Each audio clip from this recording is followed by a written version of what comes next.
1,30,00,000 இளைஞர்களுக்கு இன்னைக்கு வேலை இல்லையா? 1,30,00,000 படித்த இளைஞர்களுக்கு வேலை இல்லை.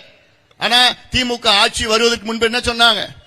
நாங்கள் ஆட்சிக்கு வந்தவுடன் 3 லட்சம் அரசு வேலைகளை, அந்த காலியிடங்களை நிரப்புவோம், 3.5 லட்சம் அரசு வேலைகள் புதிதாக உருவாக்குவோம், 50 லட்சம் தனியார் வேலைகளை உருவாக்குவோம். ஏதாவது உருவாக்குனாங்களா? ஒரு கருந்தை காணும். ஒன்னுத்தையும் உருவாக்கல. வெறும் பேச்சுதான். திமுக இது திமுக ஆட்சி கிடையாது. இது கோயபிள்ஸ் ஆட்சி. என்ன ஆட்சி? கோயபிள்ஸ் ஆட்சி. கோயபிள்ஸ் என்ன தெரியுமா? யார் தெரியுமா? கோயபிள்ஸ் ஒருத்தவன் உலகத்துல மிகப்பெரிய ஒரு கொடூரம் யாரு தெரியுமா? ஹிட்லர். ஹிட்லர் கேள்விப்பட்டிருக்கீங்களா? ஜெர்மனி நாட்டில் அப்ப இருக்கின்ற அதிபர். அவன் அப்ப அங்க இருக்கின்ற யூதர்களை கொலை பண்ணான். லட்சக்கணக்கான யூதர்கள், ஜூஸை கொலை பண்ணான். அவனுடைய கொள்கை பரப்பு செயலாளர் கோயபிள்ஸ்.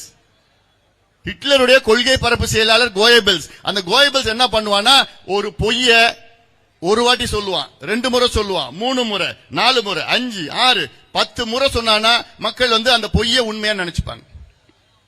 இதுதான் கோயபிள்ஸ் பிரச்சாரம். அப்படி சொன்னா உலக எல்லாத்துக்கும் தெரியும். கோயபிள்ஸ் பிரச்சாரம் ஒரு பொய்ய 10 முறை சொன்னா 11ஆவது முறை மக்கள் ஓஹோ அது உண்மை அப்படின்னு நினைச்சுப்பான். இதுதான் கோயபிள்ஸ் பிரச்சாரம். இதைத்தான் திமுக ஆட்சி செய்து கொண்டிருக்கிறது.